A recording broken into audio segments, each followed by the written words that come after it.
భారతదేశంలో ప్రతి హిందువు కూడా ఎదురు చూసినటువంటి రామమందిర పునర్నిర్మాణం పనులు ఈ రోజుతో పూర్తయి అందరికీ దర్శన భాగ్యం కలిగేటువంటి అవకాశం కల్పించినటువంటి భారతదేశ ప్రధానమంత్రి శ్రీ నరేంద్ర మోడీ గారిని తప్పనిసరిగా అభినందించాలి.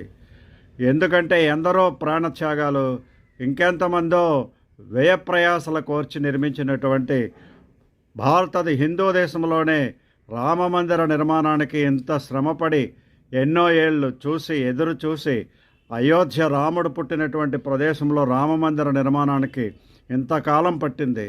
భారతదేశంలో మళ్ళీ హిందూ సామ్రాజ్యాన్ని స్థాపించేటువంటి ప్రభుత్వం ఉన్నప్పుడు కూడా ఇన్ని సంవత్సరాలు ఆ గుడి నిర్మాణం చేయడానికి, అది ప్రజల దర్శనార్థం ఉంచడానికి ఇంత సమయం పట్టింది.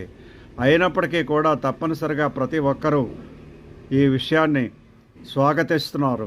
ఎందుచేతనంటే భారతదేశంలో సనాతన ధర్మానికి ఎంతో ప్రాధాన్యత ఇస్తూ సెక్యులర్ రాష్ట్రంగా ఉంది కాబట్టి అందరి మనోభావాలను గౌరవిస్తూ, సుప్రీంకోర్టు తదితర కోర్టులను గౌరవిస్తూ వాళ్ళ నిర్ణయానుసారము ఈ యొక్క మందిర నిర్మాణం జరగడము 10 కాలాల పాటు అందరూ కూడా సుఖశాంతులతో ఉండడానికి అవకాశం కలిగించింది. తప్పనిసరిగా ఇది జాతి ప్రతీకగా నిలుస్తుందని రానున్న రోజుల్లో హిందువులందరూ ఐకమత్యంగా ఈ రామమందిర పునర్నిర్మాణంలో ఎవరైతే త్యాగ మాన ధన సహకారాన్ని అందించారో వాళ్ళందరూ కూడా తప్పనిసరిగా అందరికీ గుర్తుండిపోతారని, హిందూ సమాజానికి మరీ ముఖ్యంగా గుర్తుండిపోతారని సిటిజన్స్ ఫామ్ వాళ్ళందరినీ అభినందిస్తూ జై హింద్, జై భారత్.